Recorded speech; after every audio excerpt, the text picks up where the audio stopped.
Omid and Kojo show.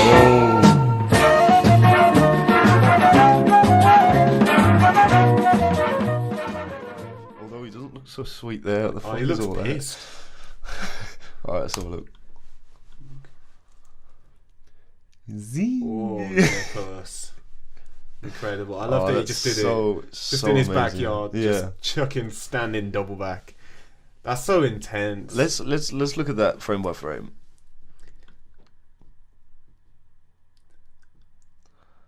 So he just takes one step and then a little jump, kind of, and that's it.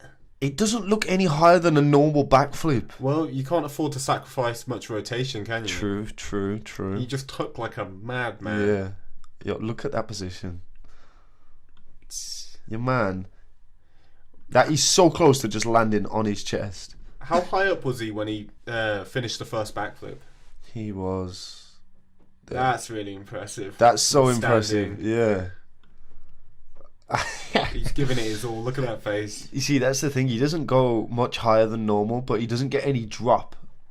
Whereas normally, when you're doing a back tuck, you just drop after it. He's just flipping so fast. And like the pressure that, I mean, he weighs about the same amount as like one of my legs, so it's probably not going to be that much pressure. But it is all, relative. So obviously he's a lot smaller, but his joints aren't going to be as strong and used to taking I think they're pretty as much strong. impact. Yeah, I'm saying if he all of a sudden did something at my weight, it'd be a very, very different story for his knees. I'm so happy that it was Nick that was the first one to hit this. Yeah, I know someone did it on like dust, kind of soil, which was awesome.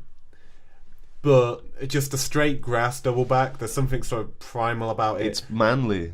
Yeah, there's no faking that really. Nah. Like on the dust, could have been on a bit of a hill. You couldn't really tell. I don't know. I don't know about it being fake or not, but I think it's just that if there's even a slight layer on top of dust or something like that, then it's like... It makes it a lot easier. Yeah, it does make it a lot easier. I mean, this may have been on a slight hill, but I don't know. Standing double back. Though, saying that, this is from a step. And it's weird that we count this as a standing double back from the step. But when people do triple fall from a step, we don't count that as standing. I think it depends entirely on the step, honestly. Because look at the step that he takes. Okay, so he takes one step back and then a little jump, a little hop onto the... Yo, watching that is so crazy. That's mad. I'm sorry. But yeah, so he takes that quick step. But when it was first done from Aaron Cook on floor, he took a step as well. Let me show you the clip. A smaller step, but still a step, yeah. So, I've got to get through this because... Let's have a look at this. So what did he do? Oh, he does a little jump. So Nick Fry did a step and then a jump. Aaron just did the jump. Just a tiny little jump. You can't say that little step back gave him anything. I think it gives you something.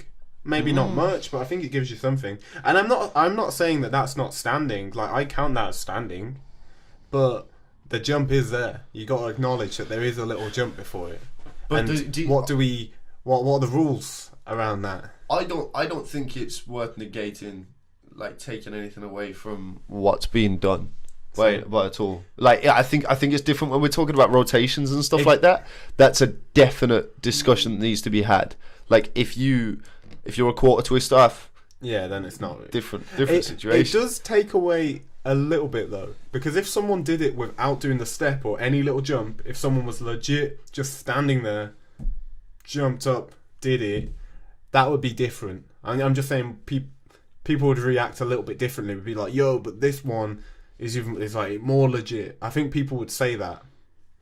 I think people may say that. However, compare it to just a standing backflip. If someone says do a standing backflip, if you take a step back, who cares? Nobody thinks about it. Nobody questions it. So why should that be the case when someone's doing standing double back? Well, I don't think it should be. I'm not saying I don't really care. No, but I think there's definitely a line that needs to be drawn, and I'm not saying this to you. I'm just saying, just in general. Yeah, because it. For example, when Shosei did his Shosei step triple fall, It was like a whole setup because it's like it's like the difference between doing a standing B twist and doing like a spin step into a B twist. Yeah. There's a big difference. Like no one's done standing triple B. People have only done it from a spin step. And I think when people and the B twist back on the B twist thing, that's a really good analogy to like understand it because B twist doesn't have a setup before it. It's just a step. Yeah. It's like the difference between doing a pivot step and a J step. They're both just steps, but they kind of have different values assigned to them. So maybe taking the little step back, I'm just saying that's kind of less valuable than the legit just standing on the spot, but it kind of still counts as standing. I think I still count it as standing, but I think the props that you get. At the end of the day, it is just no one's cutting anyone a check for doing these flips. You know what I mean? So it's like if there was money on the line, then there would be like a specific rules or guidelines. So I think if we are talking monetary value in this dream world of mine, if you do it without the step, I think you should definitely have a slightly higher gain, but only very marginally. Yeah. I don't think it should be too much of a big deal, honestly. I'd agree with that. I mean, yeah, there's no right answer with what we're talking about. We're just throwing some ideas out there.